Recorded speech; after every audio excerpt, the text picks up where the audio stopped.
مولانا طاری جمیل صاحب سے اللہ نے جو دین کا کام لیا ہے، اتنا بڑا کام اللہ نے، اور ایسے جگہوں پر لیا ہے، یعنی ایسی جگہوں پہ انہوں نے کام کیا ہے کہ جہاں ان کے علاوہ کوئی بھی کام کرنے والا موجود نہیں۔ ابھی اگر انہوں نے کسی حاکم کے حق میں اس کی اچھی چیزوں کو ہائی لائٹ کر کے اس کو اپریشیٹ کر دیا تو یہ کون سا جرم ہو گیا بھائی؟ یہ کون سی کتاب میں لکھا ہے کہ یہ جرم ہے؟ لوگوں کے میسج آ رہے ہیں، امام احمد ابن حنبل ظالم حاکم کے سامنے ڈٹ گئے تھے اور ان کا جیل سے جنازہ نکلا، امام ابو حنیفہ ڈٹ گئے تھے، انہوں نے وزارت کو قبول نہیں کیا، ان کا جیل سے جنازہ نکلا۔ امام ابو حنیفہ رحمہ اللہ تعالی نے اگر وزارت قبول نہیں کی تو کیا ساری دنیا کے سارے علماء میں کسی نے بھی وزارت قبول نہیں کی ہے؟ امام ابو یوسف نے قاضی القضاء کا عہدہ قبول کیا۔ امام احمد ابن حنبل رحمہ اللہ تعالی جو اس حاکم کے سامنے ڈٹ گئے تھے، وہ اس بیس پہ نہیں ڈٹے تھے کہ وہ ان کا کوئی ذاتی رنجش تھی یا کوئی مسئلہ تھا۔ امام احمد ابن حنبل کو حاکم وقت مجبور کر رہا تھا کہ اس کی مرضی کا فتویٰ دیں۔ بات آ رہی ہے سمجھ میں؟ اس وقت کا جو خلیفہ تھا اس کی رائے یہ تھی کہ قرآن مجید اللہ کی مخلوق ہے، اللہ کی صفت نہیں ہے۔ امام احمد ابن حنبل کی رائے یہ تھی کہ قرآن اللہ کی صفت ہے، اور یہی اہل سنت کا عقیدہ تھا۔ حاکم وقت گن پوائنٹ پہ مجبور کر رہا تھا کہ آپ وہی فتویٰ دیں جو میں دیتا ہوں، کیونکہ لوگ آپ کو سنتے ہیں۔ اگر کوئی حاکم کسی مفتی کو، کسی عالم کو مجبور کرے کہ جو میں رائے رکھتا ہوں آپ کو اسی پہ فتویٰ دینا پڑے گا، پھر کسی عالم مفتی کے لیے جائز نہیں ہے کہ وہ اپنے فتوے کو حاکم کے کہنے سے تبدیل کرے۔ یعنی حکومت کی اس قسم کی چاپلوسی کیا ہے؟ بولو نا بھائی، ناجائز ہے۔ ایسی چاپلوسی کہ آپ غلط بیانی شروع کر دیں۔ حضرت مولانا طاری جمیل صاحب نے یہ جو کلپ ہے جس میں عمران خان کی حمایت کی ہے انہوں نے، میں نے بار بار سنا اس کلپ کو، اس میں کہیں بھی ایسا نہیں ہے کہ کسی غلط بات میں عمران خان کی انہوں نے کیا کی ہو۔ لوگ کہہ رہے ہیں کہ عمران خان کی ابھی اسمبلی نے شراب کا بل پاس نہیں کیا تو مولانا نے اس کی مخالفت کیوں نہیں کی؟ تو مولانا حمایت بھی تو نہیں کی نا؟ نہیں یاری میرا خیال ہے، اگر مولانا اس کی حمایت کرتے کہ عمران خان اتنا اچھا آدمی، دیکھو اس کی اسمبلی میں شراب پر بل پیش ہوا اور وہ پاس نہیں ہوا، کتنا اچھا آدمی ہے، ماشاءاللہ ماشاءاللہ، بہت زبردست کام ہو گیا، تو آپ کہتے یار یہ تو حکومت کی بالکل حمایت کر رہے ہیں۔ رہا یہ مسئلہ، ممکن ہے آپ یہ کہہ سکتے ہیں، پہلی بات تو میں ایک بات بتا دوں، مولانا طاری جمیل صاحب نے جو عمران خان کی حمایت کی ہے تو یہ پی ٹی آئی کی حمایت نہیں ہے، نہ پی ٹی آئی کی حمایت ہے نہ پی ٹی آئی کی مخالفت ہے۔ مولانا ان چیزوں میں نہیں پڑتے اور اب تک انہوں نے اپنا دامن ان چیزوں سے بچا کے رکھا ہوا ہے، اور میری رائے میں اگر وہ پی ٹی آئی کو برحق سمجھتے ہیں تو پی ٹی آئی کا نام لے کے بھی حمایت کر دیں۔ تو اگر آپ کو اس سے اختلاف ہے تو آپ ایک کلپ بنا دو کہ بھائی مولانا جو حمایت کر رہے ہیں ہمیں اس سے اتفاق نہیں ہے، اور مولانا کے جو دلائل ہیں ہم ان دلائل کو تسلیم نہیں کرتے اور اس کے غلط ہونے کے یہ دلائل ہیں، بات ختم ہو جائے گی۔ نہیں یاری میرا خیال ہے بھائی، اگر وہ پی ٹی آئی کی صراحتاً حمایت کریں نا مولانا طاری جمیل صاحب، ان کا حق ہے، حمایت کر سکتے ہیں، وہ عالم دین ہے، ان کی ایک سوچ ہے، ان کا ایک تجربہ ہے، ان کا ایک، اور حکمرانوں کے ساتھ اٹھے بیٹھے ہیں وہ۔ میں اور آپ اتنا قریب نہیں ہے جتنا قریب وہ رہے ہیں، تو ان کو زیادہ پتا ہوگا، ہم اور آپ کو زیادہ نہیں پتا۔ وہ ایک رائے رکھتے ہیں، اگر وہ صراحتاً بھی کہہ دیتے کہ پی ٹی آئی کو ووٹ دو، میں یہ سمجھتا ہوں کہ پی ٹی آئی بہتر ہے، اگر آپ مسلم لیگ کے ہیں تو آپ ایک کلپ بنا دیں کہ مولانا کی رائے سے ہم اتفاق، بولو بھائی، نہیں کرتے۔ مولانا نے جو یہ دلائل دیے، ہم یہ دلائل پر ہمیں اعتراضات ہیں اور یہ اعتراضات ہیں، بات ختم ہو جاتی۔ منافق اور حکومت کا پٹھو، مجھے تو وہ الفاظ کہتے ہوئے شرم آ رہی ہے، یہ کون سا طریقہ ہے بھائی؟ رائے کی آزادی کا ہر ایک کو حق حاصل ہے، تو میں کہتا ہوں اگر وہ صراحتاً بھی حمایت کر دیتے، آپ ان کی مخالفت پر ایک کلپ جاری کر دیتے کہ ہم ان سے اتفاق نہیں کرتے، ختم ہو جاتی بات۔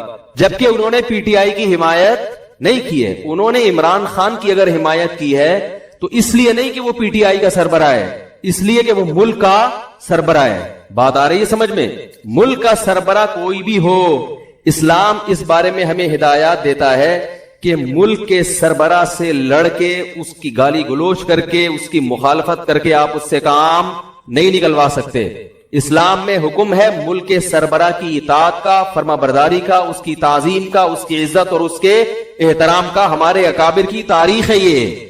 امام احمد ابن حنبل کا جو حاکم وقت سے جھگڑا ہوا تھا، وہ حاکم نے زبردستی گن پوائنٹ پہ اپنی مرضی کا فتویٰ ان سے اگلوانے کا کہا تھا، یہ زیادتی ہو گئی تھی۔ اس کے باوجود امام احمد بن حنبل کے پاس لوگ آئے اور انہوں نے کہا کہ ہم، آپ قوم کو جمع کریں، ہم اس حاکم کی ایسی کی تیسی کر دیتے ہیں۔ آپ تاریخ اٹھا کے دیکھیں، امام احمد بن حنبل نے اس کام سے لوگوں کو منع کیا۔ تو مولانا طاری جمیل صاحب نے جو عمران خان کی حمایت کی، عمران خان جو اچھے کام کر رہا ہے مولانا کی نظر میں، مولانا نے ان اچھے کاموں میں کیا کیا ہے؟ لوگوں کو ترغیب دی ہے کہ اس میں عمران خان کا ساتھ دیں، اور میں بھی یہی کہتا ہوں، اور صرف عمران خان کے بارے میں نہیں کہتا، اگر نواز شریف کی حکومت ہوتی اور وہ کچھ اچھے کام کر رہا ہوتا تو میں بھی یہ کہتا کہ اس معاملے میں آپ کس کی حمایت کریں؟ نواز شریف کی حمایت کریں۔ زرداری بھی اگر کوئی اچھے کام کرے گا تو ہم ببانگے دوہل یہ کہیں گے کہ اس کام میں آپ کس کی حمایت کریں۔ وہ الگ بات ہے اس بیچارے نے، یعنی اس میں ابھی تک اختلاف ہے کہ کوئی ایسا کام کیا بھی ہے کہ جس کو اچھا کہا جا سکے کہ نہیں، اس میں اختلاف ہے، کچھ کہتے ہیں کہا ہے کیا، کچھ کہتے ہیں نہیں کیا، تو کوئی بھی کرے گا۔ اس سے پہلے مولانا طاری جمیل صاحب نواز شریف سے بھی ملتے رہے، مسلم لیگ کے صدر سے، اور جتنے بھی سیاسی لوگ آئے ہیں، جتنے بھی حکمران آئے ہیں، مولانا ان کے ساتھ ہمیشہ اچھا سلوک بولو بھائی کرتے رہیں۔ کیوں کرتے رہیں یہ میں ابھی آ رہا ہوں اس پر، کیونکہ اس کو لوگ کہتے ہیں یہ تو حکومت کے چاپلوسی اور مکھن لگانے والی پالیسی ہے، علماء حق کا تو یہ کردار نہیں ہونا چاہیے۔ علماء حق کا حکومت کے ساتھ کیا کردار ہونا چاہیے اس پہ میں ابھی آ رہا ہوں۔ پہلے میں اس بات کو ذرا کلیئر کر دوں کہ مولانا نے پی ٹی آئی کی حمایت نہیں کی ہے، مولانا نے پاکستان کے وزیر اعظم کی حمایت کی ہے، اور اس حمایت کی وجہ کیا ہے؟ آپ کہہ سکتے ہیں اس قسم کی حمایت سابق حکمرانوں میں سے تو کسی کی بھی نہیں کی۔ تو عمران خان کے کون سے ایسے سرخاب کے پر لگے ہوئے ہیں کہ ایک طرف سیاسی لیڈر اس کو یہودی ایجنٹ کہہ رہے ہیں، ایک طرف اس کو یہ کہہ رہے ہیں، ایک طرف اس کو وہ کہہ رہے ہیں، اور مولانا اس کو کیا کر رہے ہیں؟ حمایت کر رہے ہیں۔ تو آج تک ٹھیک ہے ملتے رہے ہیں، مگر اس طرح کا کلپ بنا کے باقاعدہ اپریشیٹ تو اب تک کسی کو کیا نہیں۔ اس کا جواب مولانا نے اپنے کلپ میں دے دیا۔ ابھی پھر میں نے بیان سے پہلے ان کا کلپ دوبارہ سنا ہے۔ مولانا نے کہا کہ یعنی پاکستان کو مدینہ جیسی ریاست بناؤں گا، یہ دعویٰ اب تک کسی وزیر اعظم نے نہیں کی۔ انہوں نے وجہ بیان کر دی، بھائی اتنا زبردست دعویٰ کیا ہے کہ میں مدینہ جیسی ریاست بناؤں گا، تو مجھے یہ دعویٰ بہت اچھا لگ رہا ہے، میرا دل چاہ رہا ہے کہ میں کیا کروں، اس کی حمایت کروں۔ آپ کہہ سکتے ہیں کہ عمران خان نے یہ جھوٹا دعویٰ کیا ہے، تو بھائی اگر آپ کی رائے کے جھوٹا دعویٰ کیا ہے تو آپ حمایت نہ کریں۔ کیا ہو گیا؟ بہت زیادہ واٹس ایپ پہ میسج آ رہے ہیں، کسی کا میسج آ رہا ہے، اللہ کا واسطہ مفتی صاحب مولانا طاری جمیل صاحب کو سمجھائیں، اللہ کا واسطہ۔ کسی نے میسج بھیجا، میں ان کے بیانات بہت شوق سے سنتا تھا، اب میں ان سے بھی گیا، انہوں نے ایسا بیان دیا ہے کہ اب مجھے ان سے نفرت ہو گئی ہے، کوئی منافق کہہ رہا ہے، کوئی یہودی کہہ رہا ہے، ایسے ایسے برے برے فحش القابات سے نوازا جا رہا ہے کہ الامان والحفیظ۔ تو میری کوئی اوقات نہیں ہے کہ میں وکیل بن کے کسی کی حمایت یا مخالفت کروں، میں کوئی اتنا بڑا آدمی نہیں ہوں، یہ تو بڑے علماء کا کام ہے۔ لیکن بڑے علماء ہی کے کہنے پر چند الفاظ، چند گزارشات آپ کے سامنے پیش کر رہا ہوں، آپ کی سمجھ میں آئے مان لیں، نہیں آئے تو میرے خلاف بھی ایک پورا کلپ اور فیس بک پر، کیونکہ ان کی تو پھر بھی اتنی عزت ہے، جب ان کا خیال نہیں کیا تو ہم کس کھیت کی مولی ہیں۔ مجھے کسی نے آج کہا کہ آپ بھی کچھ بات کریں، میں نے کہا جتنی توپوں کا رخ ان کی طرف ہے نا، اس سے 4 گنا زیادہ توپوں کا رخ میری طرف ہو جائے گا، کیونکہ اب ان کی تو ایک شخصیت ہے، ایک بڑے بزرگوں میں ان کا شمار ہوتا ہے، ہماری کیا اوقات ان کے سامنے۔ لیکن یہ کہ جب بڑے حضرات ہیں، کچھ ہمارے ہی بڑوں میں سے ہیں، علماء ہیں، جنہوں نے باقاعدہ آرڈر کیا ہے کہ کوئی بات جو ہے نا لوگوں کے سامنے، لوگوں کو گائیڈنس کی ضرورت ہے اس معاملے میں، تاکہ لوگ افراط و تفریط کا شکار نہ ہو، تو پھر میں کچھ جسارت کر رہا ہوں، چند الفاظ آپ کے سامنے پیش کرنے۔ پہلی بات یہ ہے کہ مولانا طاری جمیل صاحب ایک صاحب رائے آدمی ہیں، ان کو اپنی رائے بیان کرنے کا پورا حق حاصل ہے، اس پر دنیا میں کوئی بھی پابندی، اس رائے بیان کرنے پر پابندی نہیں لگا سکتا۔ آپ کو اپنا ظرف تھوڑا سا وسیع کرنا چاہیے کہ آپ اپنے سیاسی لیڈروں کی پالیسی کے خلاف، آپ کے سیاسی لیڈروں کی پالیسی کے خلاف اگر کوئی چل رہا ہے تو آپ کے اندر اتنا ظرف ہونا چاہیے کہ آپ اس کو برداشت کرو۔ یہ جو ایک طوفان بدتمیزی مچایا ہوا ہے فیس بک پر، یہ آپ کے جو طریقہ کار ہے نا، یعنی آپ کی جو زبان ہے اور آپ کا جو اسٹائل ہے، اس سے یہ آپ کی ویلیو پڑھے لکھے لوگوں کی نظر میں گرا رہا ہے، یعنی آپ خود اپنے آپ کو بدنام کر رہے ہیں۔ حضرت مولانا طاری جمیل صاحب سے اللہ نے جو دین کا کام لیا ہے، اتنا بڑا کام اللہ نے، اور ایسے جگہوں پر لیا ہے، یعنی ایسی جگہوں پہ انہوں نے کام کیا ہے کہ جہاں ان کے علاوہ کوئی بھی کام کرنے والا موجود نہیں۔ ابھی اگر انہوں نے کسی حاکم کے حق میں اس کی اچھی چیزوں کو ہائی لائٹ کر کے اس کو اپریشیٹ کر دیا تو یہ کون سا جرم ہو گیا بھائی؟ یہ کون سی کتاب میں لکھا ہے کہ یہ جرم ہے؟ لوگوں کے میسج آ رہے ہیں، امام احمد ابن حنبل ظالم حاکم کے سامنے ڈٹ گئے تھے اور ان کا جیل سے جنازہ نکلا، امام ابو حنیفہ ڈر گئے تھے, انہوں نے وزارت کو قبول نہیں کیا, ان کا جیل سے جنازہ نکلا. امام ابو حنیفہ رحمہ اللہ تعالی نے اگر وزارت قبول نہیں کی تو کیا ساری دنیا کے سارے علماء میں کسی نے بھی وزارت قبول نہیں کی ہے؟ امام ابو یوسف نے قاضی القضاء کا عہدہ قبول کیا. امام احمد ابن حنبل رحمہ اللہ تعالی جو اس حاکم کے سامنے ڈٹ گئے تھے, وہ اس بیس پہ نہیں ڈٹے تھے کہ وہ ان کا کوئی ذاتی رنجش تھی یا کوئی مسئلہ تھا. امام احمد ابن حنبل کو حاکم وقت مجبور کر رہا تھا کہ اس کی مرضی کا فتویٰ دیں. بات آ رہی ہے سمجھ میں؟ اس وقت کا جو خلیفہ تھا اس کی رائے یہ تھی کہ قرآن مجید اللہ کی مخلوق ہے, اللہ کی صفت نہیں ہے. امام احمد ابن حنبل کی رائے یہ تھی کہ قرآن اللہ کی صفت ہے, اور یہی اہل سنت کا عقیدہ تھا. حاکم وقت گن پوائنٹ پہ مجبور کر رہا تھا کہ آپ وہی فتویٰ دیں جو میں دیتا ہوں, کیونکہ لوگ آپ کو سنتے ہیں. اگر کوئی حاکم کسی مفتی کو, کسی عالم کو مجبور کرے کہ جو میں رائے رکھتا ہوں آپ کو اسی پہ فتویٰ دینا پڑے گا, پھر کسی عالم مفتی کے لیے جائز نہیں ہے کہ وہ اپنے فتوے کو حاکم کے کہنے سے تبدیل کرے. یعنی حکومت کی اس قسم کی چاپلوسی کیا ہے؟ بولو نا بھائی, ناجائز ہے. ایسی چاپلوسی کہ آپ غلط بیانی شروع کر دیں. حضرت مولانا طارق جمیل صاحب نے یہ جو کلپ ہے جس میں عمران خان کی حمایت کی ہے انہوں نے, میں نے بار بار سنا اس کلپ کو, اس میں کہیں بھی ایسا نہیں ہے کہ کسی غلط بات میں عمران خان کی انہوں نے کیا کی ہو. لوگ کہہ رہے ہیں کہ عمران خان کی ابھی اسمبلی نے شراب کا بل پاس نہیں کیا تو مولانا نے اس کی مخالفت کیوں نہیں کی؟ تو مولانا حمایت بھی تو نہیں کی نا. نہیں یاری میرا خیال ہے, اگر مولانا اس کی حمایت کرتے کہ عمران خان اتنا اچھا آدمی, دیکھو اس کی اسمبلی میں شراب پر بل پیش ہوا اور وہ پاس نہیں ہوا, کتنا اچھا آدمی, ماشاءاللہ ماشاءاللہ بہت زبردست کام ہو گیا, تو آپ کہتے یار یہ تو حکومت کی بالکل حمایت کر رہے ہیں. رہا یہ مسئلہ, ممکن ہے آپ یہ کہہ سکتے ہیں, پہلی بات تو میں ایک بات بتا دوں, مولانا طارق جمیل صاحب نے جو عمران خان کی حمایت کی ہے تو یہ پی ٹی آئی کی حمایت نہیں ہے, نہ پی ٹی آئی کی حمایت ہے نہ پی ٹی آئی کی مخالفت ہے. مولانا ان چیزوں میں نہیں پڑتے اور اب تک انہوں نے اپنا دامن ان چیزوں سے بچا کے رکھا ہوا ہے. اور میری رائے میں اگر وہ پی ٹی آئی کو برحق سمجھتے ہیں تو پی ٹی آئی کا نام لے کے بھی حمایت کر دیں. تو اگر آپ کو اس سے اختلاف ہے تو آپ ایک کلپ بنا دو کہ بھائی مولانا جو حمایت کر رہے ہیں ہمیں اس سے اتفاق نہیں ہے, اور مولانا کے جو دلائل ہیں ہم ان دلائل کو تسلیم نہیں کرتے اور اس کے غلط ہونے کے یہ دلائل ہیں. بات ختم ہو جائے گی. نہیں یاری میرا خیال ہے بات بھائی, اگر وہ پی ٹی آئی کی صراحتاً حمایت کریں نا مولانا طارق جمیل صاحب, ان کا حق ہے, حمایت کر سکتے ہیں, وہ عالم دین ہے, ان کی ایک سوچ ہے, ان کا ایک تجربہ ہے, ان کا ایک, اور حکمرانوں کے ساتھ اٹھے بیٹھے ہیں. وہ میں اور آپ اتنا قریب نہیں ہے جتنا قریب وہ رہے ہیں, ان کو زیادہ پتا ہوگا, ہم اور آپ کو زیادہ نہیں پتا. وہ ایک رائے رکھتے ہیں, اگر وہ صراحتاً بھی کہہ دیتے کہ پی ٹی آئی کو ووٹ دو, میں یہ سمجھتا ہوں کہ پی ٹی آئی بہتر ہے. اگر آپ مسلم لیگ کے ہیں تو آپ ایک کلپ بنا دیں کہ مولانا کی رائے سے ہم اتفاق, بولو بھائی, نہیں کرتے. مولانا جو یہ دلائل دیے, ہم اس یہ دلائل پر ہمیں اعتراضات ہیں اور یہ اعتراضات ہیں, بات ختم ہو جاتی. منافق اور حکومت کا پٹھو, مجھے تو وہ الفاظ کہتے ہوئے شرم آ رہی ہے. یہ کون سا طریقہ ہے بھائی؟ رائے کی آزادی کا ہر ایک کو حق حاصل ہے. تو میں کہتا ہوں اگر وہ صراحتاً بھی حمایت کر دیتے, آپ ان کی مخالفت پر ایک کلپ جاری کر دیتے کہ ہم ان سے اتفاق نہیں کرتے, ختم ہو جاتی بات. جبکہ انہوں نے پی ٹی آئی کی حمایت نہیں کی ہے, انہوں نے عمران خان کی اگر حمایت کی ہے تو اس لیے نہیں کہ وہ پی ٹی آئی کا سربراہ ہے, اس لیے کہ وہ ملک کا سربراہ ہے. بات آ رہی ہے سمجھ میں؟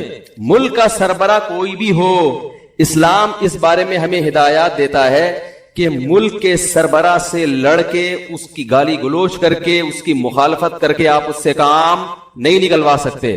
اسلام میں حکم ہے ملک کے سربراہ کی اطاعت کا, فرما برداری کا, اس کی تعظیم کا, اس کی عزت اور اس کے احترام کا. ہمارے اکابر کی تاریخ ہے یہ. امام احمد ابن حنبل کا جو حاکم وقت سے جھگڑا ہوا تھا, وہ حاکم نے زبردستی گن پوائنٹ پہ اپنی مرضی کا فتویٰ ان سے اگلوانے کا کہا تھا. یہ زیادتی ہو گئی تھی. اس کے باوجود امام احمد بن حنبل کے پاس لوگ آئے اور انہوں نے کہا کہ ہم, آپ قوم کو جمع کریں, ہم اس حاکم کی ایسی کی تیسی کر دیتے ہیں. آپ تاریخ اٹھا کے دیکھیں, امام احمد بن حنبل نے اس کام سے لوگوں کو منع کیا. تو مولانا طارق جمیل صاحب نے جو عمران خان کی حمایت کی, عمران خان جو اچھے کام کر رہا ہے مولانا کی نظر میں, مولانا نے ان اچھے کاموں میں کیا کیا ہے, لوگوں کو ترغیب دی ہے کہ اس میں عمران خان کا ساتھ دیں. اور میں بھی یہی کہتا ہوں, اور صرف عمران خان کے بارے میں نہیں کہتا, اگر نواز شریف کی حکومت ہوتی اور وہ کچھ اچھے کام کر رہا ہوتا تو میں بھی یہ کہتا کہ اس معاملے میں آپ کس کی حمایت کریں, نواز شریف کی حمایت کریں. زرداری بھی اگر کوئی اچھے کام کرے گا تو ہم ببانگے دوہل یہ کہیں گے کہ اس کام میں آپ کس کی حمایت کریں. وہ الگ بات ہے, اس بیچارے نے یعنی اس میں ابھی تک اختلاف ہے کہ کوئی ایسا کام کیا بھی ہے کہ جس کو اچھا کہا جا سکے کہ نہیں، اس میں اختلاف ہے، کچھ کہتے ہیں کہا ہے کیا، کچھ کہتے ہیں نہیں کیا، تو کوئی بھی کرے گا۔ اس سے پہلے مولانا طارق مل صاحب نواز شریف سے بھی ملتے رہے، مسلم لیگ کے صدر سے، اور جتنے بھی سیاسی لوگ آئے ہیں، جتنے بھی حکمران آئے ہیں، مولانا ان کے ساتھ ہمیشہ اچھا سلوک بولو بھائی کرتے رہے۔ کیوں کرتے رہے یہ میں ابھی آ رہا ہوں اس پر، کیونکہ اس کو لوگ کہتے ہیں یہ تو حکومت کے چاپلوسی اور مکھن لگانے والی پالیسی ہے، علماء حق کا تو یہ کردار نہیں ہونا چاہیے۔ علماء حق کا حکومت کے ساتھ کیا کردار ہونا چاہیے اس پہ میں ابھی آ رہا ہوں۔ پہلے میں اس بات کو ذرا کلیئر کر دوں کہ مولانا نے پی ٹی آئی کی حمایت نہیں کی ہے، مولانا نے پاکستان کے وزیر اعظم کی حمایت کی ہے، اور اس حمایت کی وجہ کیا ہے؟ آپ کہہ سکتے ہیں اس قسم کی حمایت سابق حکمرانوں میں سے تو کسی کی بھی نہیں کی۔ تو عمران خان کے کون سے ایسے سرخاب کے پر لگے ہوئے ہیں کہ ایک طرف سیاسی لیڈر اس کو یہودی ایجنٹ کہہ رہے ہیں، ایک طرف اس کو یہ کہہ رہے ہیں، ایک طرف اس کو وہ کہہ رہے ہیں، اور مولانا اس کو کیا کر رہے ہیں؟ حمایت کر رہے ہیں۔ تو آج تک ٹھیک ہے ملتے رہے ہیں، مگر اس طرح کا کلپ بنا کے باقاعدہ اپریشیٹ تو اب تک کسی کو کیا نہیں۔ اس کا جواب مولانا نے اپنے کلپ میں دے دیا۔ ابھی پھر میں نے بیان سے پہلے ان کا کلپ دوبارہ سنا ہے۔ مولانا نے کہا ہے کہ یعنی پاکستان کو مدینہ جیسی ریاست بناؤں گا، یہ دعویٰ اب تک کسی وزیر اعظم نے نہیں کی۔ انہوں نے وجہ بیان کر دی، بھائی اتنا زبردست دعویٰ کیا ہے کہ میں مدینہ جیسی ریاست بناؤں گا، تو مجھے یہ دعویٰ بہت اچھا لگ رہا ہے، میرا دل چاہ رہا ہے کہ میں کیا کروں، اس کی حمایت کروں۔ آپ کہہ سکتے ہیں کہ عمران خان نے یہ جھوٹا دعویٰ کیا ہے، تو بھائی اگر آپ کی رائے کے جھوٹا دعویٰ کیا ہے تو آپ حمایت نہ کریں۔ کیا ہو گیا بھائی اگر آپ یہ سمجھتے ہو کہ جھوٹا کیا ہے تو آپ حمایت نہ کریں، اور اگر ایک آدمی سمجھتا ہے کہ وہ یہ اس دعوے میں مخلص ہے، اب اس دعوے میں وہ کتنا پورا اترتا ہے نہیں اترتا وہ ایک الگ بحث ہے۔ مولانا کی رائے ہے کہ بھائی وہ اس دعوے میں کیا ہے، مخلص ہے، تو وہ حمایت کر رہے ہیں۔ آپ سمجھتے ہیں کہ مخلص نہیں ہے، منافق ہے، تو آپ حمایت نہ کریں، آپ ایک کلپ بنا دیں کہ یہ مولانا کی رائے ہے، ہم اس رائے سے اتفاق نہیں کرتے۔ تبلیغی جماعت پر اعتراضات اور جوابات۔ تبلیغی جماعت پر اعتراض کرنے والے کہتے ہیں کہ یہ لوگ مسجد میں اعلان کرتے ہیں، اسی طرح مسجد میں قیام کرتے ہیں، سوتے ہیں، کھانا کھاتے ہیں، اسباب کی بالکل نفی کرتے ہیں، گھر بار کی پرواہ نہیں کرتے، سب چھوڑ کر صرف توکل پہ چل رہے ہوتے ہیں، اور قرآن اور مستند احادیث چھوڑ کر فضائل اعمال پڑھتے ہیں، جس میں متعدد ضعیف روایات ہیں، اور جو روایات اللہ کے راستے یعنی جہاد سے متعلق ہیں ان کو تبلیغی جماعت پر منطبق کرتے ہیں۔ براہ کرم ان اشکالات کا جواب دیجئے۔ معاذ صاحب کراچی سے۔ معاذ صاحب نے بہت سارے سوال کیے ہیں۔ پہلا سوال یہ کہ یہ لوگ مسجد میں قیام کرتے ہیں، مسجد میں سوتے ہیں، تو بھائی مسجد میں قیام کرنا بھی جائز ہے، مسجد میں سونا بھی جائز ہے۔ حضرت علی رضی اللہ تعالیٰ عنہ مسجد میں ہی تو آرام فرما رہے تھے جب رسول اللہ صلی اللہ علیہ وسلم ان کے پاس گئے، تو مسجد نبوی کی مٹی آپ کے رخسار مبارک پہ لگ گئی تھی، تو اسی پہ نبی صلی اللہ علیہ وسلم نے ابو تراب سے آپ کو خطاب کیا ہے، مٹی والے۔ حضرت عمر نے ساری زندگی کے لیے اپنی کنیت ابو تراب ہی کر دی۔ تو ہاں، صرف سونے کے لیے مسجد میں جانا، گپے مارنے کے لیے مسجد میں جانا یہ ٹھیک نہیں ہے۔ تو تبلیغ والے گپے مارنے کے لیے تو نہیں جاتے نا، وہ تو دین کی تبلیغ کے لیے جاتے ہیں، تو جائز ہے، سونا بھی جائز ہے، قیام کرنا بھی جائز ہے، اعلان کرنا بھی۔ اعلان بھی کوئی بچوں کی گمشدگی کا اعلان تو نہیں کر رہے ہوتے کہ ایک بچہ نیلے رنگ کی لے کر اور پیلے رنگ کا بنیان پہنا ہوا ملا ہے، جن صاحب کا ہو آ کے لے جائیں، تو وہ تو دین کا اعلان کر رہے ہوتے ہیں، تو کوئی حرج نہیں ہے اس میں۔ رہا یہ مسئلہ کہ کھانا کھاتے ہیں تو مسجد میں کھانا کھانا بھی جائز ہے، ناجائز ہونے کی کوئی دلیل نہیں ہے۔ ہاں، مسجد کے آداب کا خیال کر کے کھانا کھانا چاہیے۔ اعتکاف والے نہیں کیا کھانا کھاتے مسجد میں، اسباب کی بالکل نفی کرتے ہیں وہ۔ اچھا، یہ کہتے ہیں اسباب کی نفی کرتے ہیں، یعنی اللہ سے ہوتا ہے، اللہ کے علاوہ سے نہیں ہوتا۔ تو یاد رکھیں، تبلیغ والے جب یہ کہتے ہیں نا اللہ کے علاوہ سے نہیں ہوتا، تو اس کا مطلب یہ ہوتا ہے کہ اصل کرنے والا اللہ ہے۔ وہ یہ نہیں کہتے کہ اسباب اختیار نہ کرو، اسباب اختیار تو کرتے ہیں، تبلیغ والے بھی تو اسباب اختیار کرتے ہیں۔ رائے میں ڈاکٹر بھی بیٹھے ہوئے ہوتے ہیں، کوئی بیمار ہو جائے گا تو ڈاکٹر اس کا علاج کریں گے، سیکیورٹی کا انتظام بھی ہوتا ہے، پانی کا ٹینک بھی ہوتا ہے۔ اگر وہ اسباب کی بالکل نفی کر رہے ہوتے تو وہ کہتے کہ نہ ہمیں پانی کی ضرورت، نہ واش روم کی ضرورت، بیت الخلا بھی اللہ کرا دے گا، اور جناب وضو بھی اللہ کرا دے گا، پانی کی ضرورت نہیں ہے۔ اور باہر جو ہوٹل بنے ہوتے ہیں کھانے کے، ان کو بھی اڑا دیتے کہ چلو یہاں سے جاؤ، یہ سارے لوگ اللہ سے مانگیں گے، آسمان سے دسترخوان اترے گا۔ تو ہر چیز کا ایک مطلب ہوتا ہے۔ تبلیغ والے جب یہ کہتے ہیں کہ اللہ سے ہوتا ہے، اللہ کے علاوہ سے نہیں ہوتا، اس کا مطلب یہ ہے کہ اللہ کے علاوہ سے جو ہوتا ہوا نظر آ رہا ہے، اس میں بھی کرنے والی ذات اللہ کی ہے، تو اس لیے اصل نظر اللہ پہ رکھو، اسباب اختیار کرو، مگر دل میں یہ عقیدہ رکھو کہ ان اسباب میں جان اللہ ڈالے گا، اللہ نہیں چاہے گا تو پوری دنیا کے بھی اسباب اختیار کر لیں، کچھ نہیں ہوگا۔ تو یہ اصل کانسیپٹ ہے تبلیغ جماعت والوں کا، اور یہ بالکل شریعت کے عین تقاضوں کے مطابق ہے۔ ہاں کوئی عامی آدمی جس کو علم نہ ہو وہ اسباب کی بالکل یہ نفی کر دے اور وہ کہے کہ دکان چلانی نہیں ہے بس اللہ رزق دے گا، تو پھر تبلیغ کے اکابر اس سے بری و ذمہ ہیں، وہ اس کا اپنا مسئلہ ہوگا، اپنا ذاتی وہ ہوگا۔ وہ تبلیغ والے جو علماء ہیں وہ ایسی باتیں نہیں کرتے، یا ان کا یہ کانسیپٹ نہیں ہے۔ تو اسباب سے ہونے کا مطلب کیا ہے کہ یعنی اسباب سے نہ ہونے کا مطلب یہی ہے کہ جیسے وہ ایک مثال بھی دیتے ہیں نا کہ آگ کا کام ہے جلانا، لیکن ابراہیم علیہ السلام کو آگ میں ڈالا گیا تو آگ نے نہیں جلایا، اس سے پتہ چلتا ہے جلاتا اصل تو اللہ ہے۔ اب اس سے تبلیغ والے کبھی یہ ترغیب نہیں دیتے۔ بڑے عالم تھے وہ، انہوں نے فقہ حنبلی سے بھی چند چیزوں میں خروج کیا ہے۔ ایک مولوی صاحب، ایک صاحب تھے، اسی طرح کہنے لگے، میں نے کہا بھائی جان بہت بڑی مشکل میں پھنس جاؤ گے، تو کیونکہ اگر تم ان کو فالو کرو گے نا ہر چیز میں، جیسے آپ کہہ رہے ہو کہ وہ قرآن و سنت صحیح سمجھتے تھے، تو شیخ بن باز کا بالکل واضح فتویٰ ہے کہ ایک نماز بھی جان کر چھوڑ دی تو کافر ہے وہ۔ ان کا تو مشہور فتویٰ ہے کہ اگر آپ نے الارم لگایا صبح 8 بجے کا آفس جانے کے لیے، فجر کا الارم ہی نہیں لگایا، تو آپ اسلام سے خارج، آپ کا نکاح بھی ٹوٹ گیا۔ یہ تو مشہور فتویٰ، یہاں آگے ڈنڈی مارتے ہیں نہیں اس فتوے میں ان کو فالو، تو یار یہ تو پھر کلابازیاں، یہ تو خواہشات کی اتباع ہو گئی نا۔ پھر یہ کہتے ہیں اس میں ان کے پاس دلیل نہیں ہے، کیوں نہیں دلیل ہے بھائی؟ ان کے پاس اس بارے میں بھی حدیثیں ہیں، جمہور کے پاس بھی حدیثیں ہیں ان کے پاس، اور یہ نماز چھوڑنے پر کافر ہونے والی حدیثیں تو بہت واضح ہیں، صحیح ہے نا، بہت واضح حدیثیں ہیں۔ تو اس لیے عوام کو چاہیے فقہی مسائل میں قرآن و حدیث کی کچھ چیزیں تو بہت واضح ہیں، ان میں سے تو کسی کو فالو کرنے کی ضرورت ہے، کچھ جو جہاں حدیثوں میں دونوں طرف ہوتی ہیں اس میں بجائے اس کے کہ بحث میں لگے ایک فقہ کو فالو کرے دوسرے کو بھی ٹھیک سمجھے، یہ ایسا طریقہ ہے جو ایکسیپٹیبل بھی ہے، صدیوں سے آزمایا ہوا بھی ہے، اور اس کا فائدہ یہ ہوگا کہ امت فروعی اختلافی مسائل میں پڑھنے کے بجائے دوسرے کاموں کو فوکس کرے گی، ورنہ رفع الدین ہی کا جھگڑا قیامت تک ختم نہیں ہوگا۔ پھر جو کہتے ہیں نا ختم ہو گیا، دلائل سے واضح ہو گیا، وہ ایک طرف کے دلائل بتا رہے ہوتے ہیں، دوسری طرف کے پی رہے ہوتے ہیں۔ وہ ایک مولانا ایک صاحب آ گئے میرے بیان میں اور رفع الدین کی دلیلیں پیش کرنے لگے، میں نے کہا تو سنن نسائی میں حدیث ہے 2 سجدوں کے درمیان بھی رفع الدین کی، تو پھر وہ بھی کرو، فوراً کہتی ہے ضعیف ہے وہ۔ پھر بحث کرنے لگے، میں نے کہا کیسے ضعیف ہو گئی بھائی، وہ صحیح حدیث ہے، ٹھیک ہے نا، ہماری نظر میں جیسے وہ چھوڑ دیا تو یہ والا بھی چھوڑ دیا، اس کے بھی قرائن ہے اس کے بھی قرائن ہے، تو کہنا نہیں وہ ضعیف ہے۔ اب ڈٹائی کے ساتھ کسی چیز پہ ڈٹ جاؤ تو اس کا کوئی علاج نہیں ہے۔ ناصر البانی نے اس کو ضعیف قرار دیا ہے، صحیح قرار دیا ہے، تبھی میں نے سنا ناصر البانی کا فتویٰ بھی تھا کہ 2 سجدوں کے درمیان بھی رفع الدین کرنا چاہیے، واللہ عالم اس کی مجھے پوری وضاحت نہیں ہے کہ ہے بھی ایسا، لیکن سنا ہے۔ تو یہ امت انہی جھگڑوں میں لگی رہے گی، یہ صحیح ہے وہ ضعیف ہے، یہ فلانا ہے ڈمکانا ہے، اور یہ وہ لوگ صحیح حدیث کو ضعیف کہہ رہے ہوتے ہیں یا ضعیف کو صحیح کہہ رہے ہوتے ہیں جن کو علم اصول حدیث کی الف بے بھی پتہ نہیں ہوتی، نہ ان کو تدلیس کا پتہ ہے نہ ارسال کا پتہ ہے۔ ایک نے لمبی پھینک دی، میں نے ایک حدیث پیش کی، میں نے کہا یہ دلیل ہے، کہہ رہے یہ تو مرسل حدیث ہے اور مرسل بالاتفاق ضعیف ہوتی ہے۔ میں نے کہا یار پھینکنے سے پہلے، اس وقت یہ یوٹیوب اتنا زیادہ عام نہیں تھا، میں نے کہا کچھ خدا کا خوف کرو یار، مرسل حدیث کو کہہ دیا بالاتفاق کیا ہوتی ہے؟ ایک تو پوری بحث ہے کون سی مرسل قابل قبول ہے، کون سی مرسل کہتے ہیں صحابی تابعی کی کو حذف کر کے تابعی جو ہے نا صحابی کا نام حذف کر کے ڈائریکٹ نبی سے حدیث پیش کرتے ہیں، تو صحابی کو بیچ میں سے انہوں نے کیا کر دیا؟ حذف۔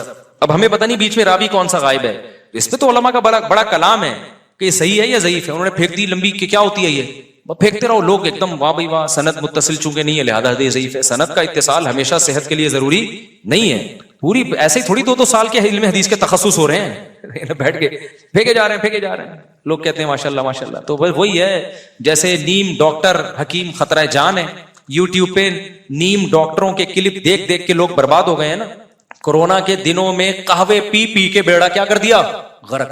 نیم حکیموں کے کلپ آئے ہوئے تھے، یہ سنا مکی کا قہوہ بنا کے پیئیں، اس سے کیا ہوگا کہ یہ شفا ملے گی، حدیث میں آتا ہے لیکن یہ قہوے کا تھوڑی حدیث میں ذکر ہے، اور اس موقع پہ وہ پلائے لوگوں نے، اس سے نقصان کیا ہوا کہ آپ کو موشن ہوئے اور آپ کی جو امیون سسٹم تھوڑا سا لنگڑا لولا سا باقی رہ گیا تھا وہ موشن میں بہہ گیا۔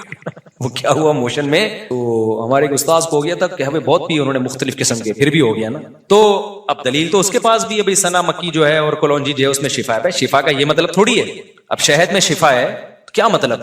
شوگر لو ہو رہی ہے تو شہد کھاؤ شفا ملے گی، پہلے ہی شوگر ہائی ہوئی ہے، پھر آپ نے کہا قرآن میں آتا ہے شفا ہے اور پی لی تو لیٹ جاؤ گے آپ، مر جاؤ گے آپ، سمجھتے ہو کہ نہیں سمجھ؟ ہر چیز یہ تو سائن ہے، علامتیں ہیں۔ اب شفا کیسے تو ڈاکٹر بتائے گا، جو ماہر حکیم ہے تجربے کار حکیم ہے وہ بتائیں گے۔ تو جیسے انڈ شنڈ، اور میں نے دیکھا یوٹیوب پہ جو ایکسپرٹ ڈاکٹرز ہیں نا ان کے ویوز کم ہیں، جو پھینکو ہیں ان کے ملینز میں جا رہے ہیں، دے تنادن جائے جا رہے ہیں۔ تو عوام چاہتی ہے کچھ نئی چیز لاؤ مارکیٹ، تو بس وہی آ رہی ہے۔ اچھا بھائی مفتی صاحب میرا اعتراض یہ ہے کہ آپ ماشاء اللہ مالدار ہیں، تو پھر آپ بھی مسجد مدرسے سے وظیفہ اور مسجد کا گھر کیوں لیتے ہیں؟ یار دنیا میں کوئی شخص اول تو آپ کو کیسے پتا چلا میں مالدار ہوں؟ پہلی بات تو یہ، میں تو اپنے آپ کو پہلے سے ہی کروڑپتی سمجھتا ہوں. جب میرے پاس ایک پھٹ پٹی سی بائک تھی، میں تو ہوں مالدار، اب بھی ہوں، اب تو پہلے سے اللہ نے بہت زیادہ دے دیا. آپ کو کیسے پتا چلا مالدار ہوں میں؟ ایک بات. دوسری بات، اگر ہوں تو کسی خدمت کے عوض میں کوئی وظیفہ لینا ناجائز ہو گیا ہے کیا؟ یعنی امام غریب ہو تو تنخواہ لینا جائز ہے، غریب نہیں ہے تو تنخواہ لینا جائز نہیں ہے؟ یہ کون سے کس کا فتویٰ ہے بھائی؟ تو یہ کہاں سے نکلا؟ اور دوسرا، میری جو تنخواہ ہے نا مسجد میں، وہ اگر آپ کو پتا چلے تو آپ بولو کہ تکلف کی آپ کو ضرورت کیا ہے. اس میں گٹکا بھی نہیں آتا آج کل، سمجھ رہے ہو؟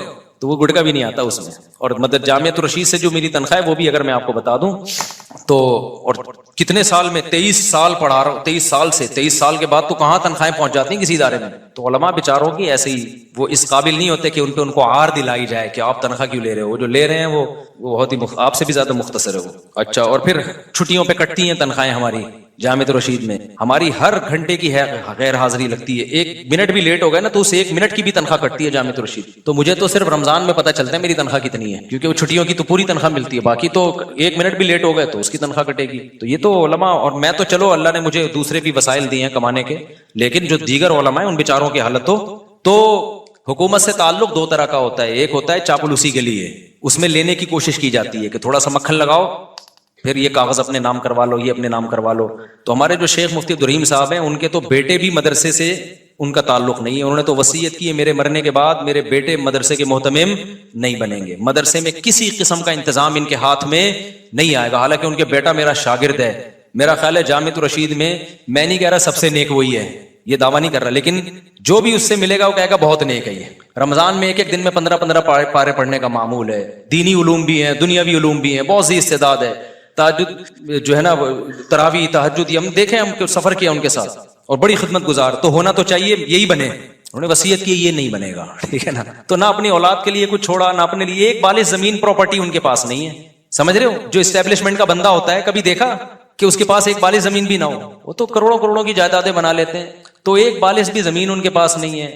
کوئی گفٹ لا کے، ایک دن میرے سامنے کسی نے پلاٹ ان کو گفٹ دیا، اسی وقت انہوں نے آگے صدقہ کر دیا، وہ پورا پلاٹ مدرسے کے نام کر، مدرسے کو گفٹ دے دیا. وہ کوئی محتمم دیکھا جو اتنا مدرسے کو اپنا مال اتنا دے رہا ہو. تو ہمیں جن بزرگوں سے تعلق ہے نا بھائی، جن سے ہم بیعت ہیں، وہ بڑے خاندانی قسم کے بزرگ ہیں. ایسے ہی تھوڑی ہم نے 23 سال کسی سے تعلق، بلکہ 23 بھی نہیں، 29 سال میرا ان سے، میں ان کے ساتھ رہا ہوں. جامعۃ الرشید کی انتظامیہ جو حضرت مفتی صاحب ہیں، تو اتنا کلوز ہونے کے بعد تو انسان رائے قائم کرنے کا حقدار ہے. پھر بھی ہم کہتے ہیں لا نزکی علی اللہ احد. ہم یہ نہیں کہہ رہے 100% کامل دنیا میں ہر شخص ہوتا ہے. ان کی پالیسیوں سے اختلاف بھی ہو سکتا ہے، سب کو ہو سکتا ہے. پالیسی غلط بھی ہو سکتی ہے، صحیح بھی ہو سکتی ہے. انسان ہے بھائی، غلطی کا امکان ہے. ہو سکتا ہے جو پالیسیاں چل رہے ہیں غلط ہو جائیں، اس کے فائدے کے بجائے نقصان ہو جائے، لیکن صحیح بھی ہو سکتے ہیں. تو ان کے پاس جب آپ بیٹھو تو آپ کے ہر اشکال کا ان کے پاس جواب ہے. تو یہ ایک فضول بات بہت زیادہ چلائی. حدیث میں آتا ہے کہ میرے بعد اگر کوئی نبی ہوتا تو عمر ہوتے، جبکہ حدیث میں بھی تو آتا ہے کہ علی میری نسبت تم سے وہی ہے جو کہ یوسف کی ہارون سے، لیکن میرے بعد کوئی نبی نہیں ہے. تو کیا تعارض ہے؟ حدیث میں تعارض نہیں ہے بھائی. جو فضیلت عمر کے بارے میں وہی علی کے بارے میں. اگر نبی کے بعد کوئی نبی ہوتا تو عمر بھی ہوتے اور حضرت علی بھی ہوتے. اس میں کون سی ایسی ٹینشن والی بات ہے؟ ہمارے دوست مولوی صاحب کہتے ہیں کہ میں نے مولویوں کے ساتھ زندگی گزار دی. مولوی صرف ممبر کی حد تک دیندار نظر آتے ہیں، خود سارے کام کر رہے ہوتے ہیں، ہمیں منع کرتے ہیں کہ حرام ہے. یہ کسی حد تک صحیح بھی ہے، غلط بھی ہے، مبالغہ بھی ہے. سارے مولوی ایک جیسے نہیں ہوتے، اور یہ حقیقت بھی ہے. میں نے خود بھی دیکھا ہے ممبر پہ پھر خود کر رہے ہوتے ہیں وہ کام. ہمارے استاذ ایک بات کیا کرتے تھے کہ جب بھی کوئی فتویٰ دو نا تو پہلے یہ دیکھو اس کی ایج کتنی ہے، کتنے دنوں کے بعد میں نے اس سے یو ٹرن لینا ہے. تو پہلے سے ہی سوچ سمجھ کے فتویٰ دیا کرو. بعض دفعہ یہ ہوتا ہے، یہ گڑبڑ ان مولویوں میں ہوتی ہے جو واعظ ہوتے ہیں. وہ کسی چیز کو نا اس کی حیثیت سے زیادہ بڑھا دیتے ہیں، حالانکہ وہ شریعت میں نہیں ہوتی، اور اتنا بڑھا دیتے ہیں کہ سوسائٹی میں وہ قابل عمل ہوتی نہیں ہے. یہ ان مولاناؤں کے ساتھ زیادہ ہوتا ہے. اب مثال کے طور پر میں نے ایسے مولانا دیکھے بد نظری کے خلاف بیان، عورت سے چھپو، اس کے ہاتھ لگ گیا تو ایسے جیسے سر میں کیل ٹھوک دی، اور دیکھ لیا تو ایسے جیسے زنا ہو گیا. اتنا سخت بیان کرتے ہیں کہ بس نامحرم عورت تو بس آدمی کہتا ہے بھائی مار دو ان کو، سب کو قبر میں ڈال دو. اب جب خود سوسائٹی میں جاتے ہیں تو یہ پاسبل ہی نہیں ہے عملی طور پر. اب کوئی آ گئی، انہی کی چچی آ گئی، نامحرم ہے لیکن آ گئی، تو کیا دھکے دے کے بھگائیں ان کو؟ ان کے سر پہ دوپٹہ نہیں ہو، بیٹھی ہاں وہ یوں تو کر رہا ہے، لیکن اب سلام کا جواب تو دے گا نا اس کو. ایئر ہوسٹس آ گئی جہاز میں پوچھنے کے لیے کیسے ہیں آپ، خیریت سے ہیں؟ وہ یوں کہے نامحرم کو دیکھنا حرام ہے. وہ ظاہر ہے مروت کے خلاف ہے، وہ کہے گا ٹھیک ہوں آپ خیریت سے ہیں، اتنا تو ہوگا. تو یہ وہ مولانا لوگ ہیں جو شریعت کو ابھی سوسائٹی میں چلے ہوتے نہیں ہیں. انہوں نے صرف گھر، مدرسہ، ممبر دیکھا ہوتا ہے. تو ایک ایسی چیز قرآن و سنت سے نکال کے پیش کر دیتے ہیں جو قابل عمل